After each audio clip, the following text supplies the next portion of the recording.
بين الشك واليقين مسافات، وبين الخير والشر خطوات، اجتازتها ضيفتنا زهرة تشارلز معلمة اللغة الإنجليزية في جامعة الشارقة لتروي لنا كيف وصلت إلى شاطئ الإسلام. Assalamu alaikum wa rahmatullahi wa barakatuh. My name is Zahra Charles. I'm a British Muslim. I lived my early life in England, but when I grew up I moved to Sweden, and I lived there for 10 years. And while I was in Sweden and Denmark, actually it was Denmark, I met some Muslims who told me for the first time about Islam. Until that time I had never known any Muslims, and I'd never traveled in Islamic countries. I'd traveled all over Europe and to many countries in Asia, but never to an Arab country. I had been through Turkey, Afghanistan, and Iran, Pakistan, India, but I'd never really met any Muslims to talk to.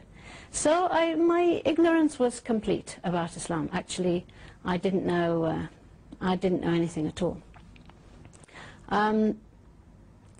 Then, after people told me about Islam, I started to understand it a little bit more and realized that there were many Muslims in the world who were not Arabs and not even born Muslims, people like me, who had come to this understanding through various ways.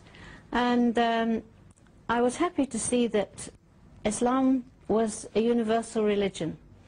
And the attraction for me was in that it was very practical and sensible. I think of myself as a practical and sensible person, so this appealed to me a lot.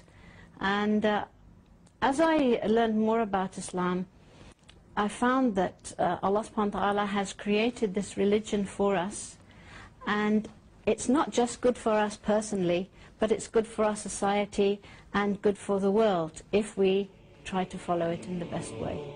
تنقلت ضيفتنا بين دول أوروبا وآسيا، لكنها لم تكن تعلم عن الإسلام شيء إلا القليل حتى عادت إلى إيرلند.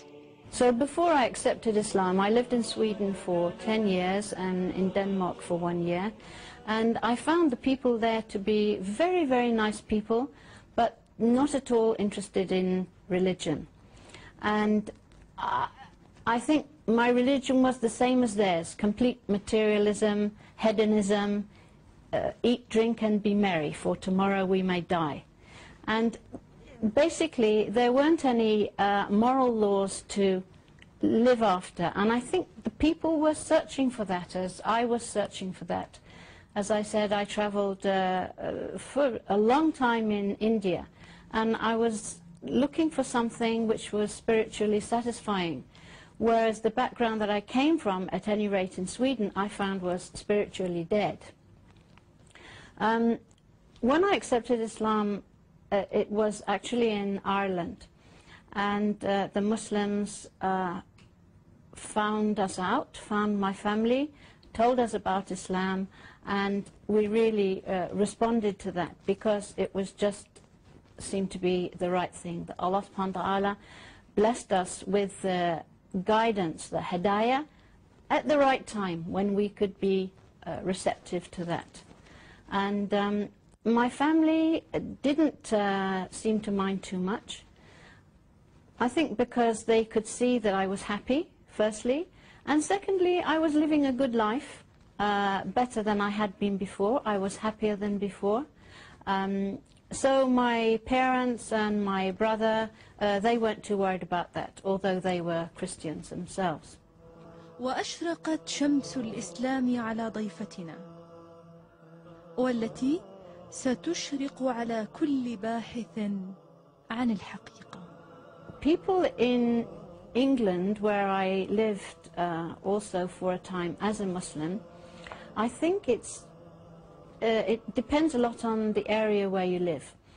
Because in Birmingham, where my family lives, There are so many Muslims there, and they seem to be accepted everywhere. And living in England, in that city, in that area, I've never had any trouble as a Muslim.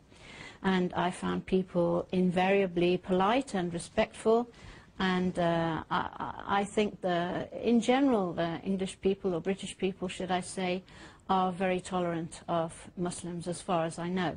سافرت ضيفتنا إلى باكستان والهند وعرفت الناس عن قرب، لكنها لم تكن راضية عن طريقة التعامل مع الغريب. When I was traveling in these Asian countries, especially in Pakistan and India, I got on with the people very well. But I have to say that I didn't actually meet any good practicing Muslims. One of the reasons for this might be that they didn't approach me. I was like a hippie. I wasn't the kind of person that they would approve of. And I can see that now, that people didn't speak to me very much about Islam, except for one place in Afghanistan where there was a very sweet old man who was very, very kind to the travelers, and he had a little shop and he would invite people in, and I think we were very impressed by his kindness, his hospitality, his good manners towards us. And I think this is very important when Muslims are dealing with non-Muslims, to show them the good manners that Rasulullah ﷺ taught us and exemplified for us, to be kind, to be tolerant, to have sweet speech to them.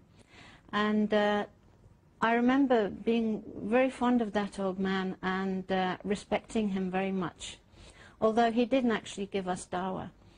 I've been a Muslim now for nearly 24 years, alhamdulillah, and I feel that Muslims should always tell people about Islam if they're interested. I mean, when you're giving dawah to non-Muslims, if they seem at all interested, or even if they seem like nice people, I think it's really good to ask them, for example, have you heard about Islam? What do you know about Islam? And just introduce a conversation like this, and try and find out if there's anything that they would like to know that you could help them with, and make dua for them, because so many people need guidance, and many people are longing for it, longing for spiritual satisfaction.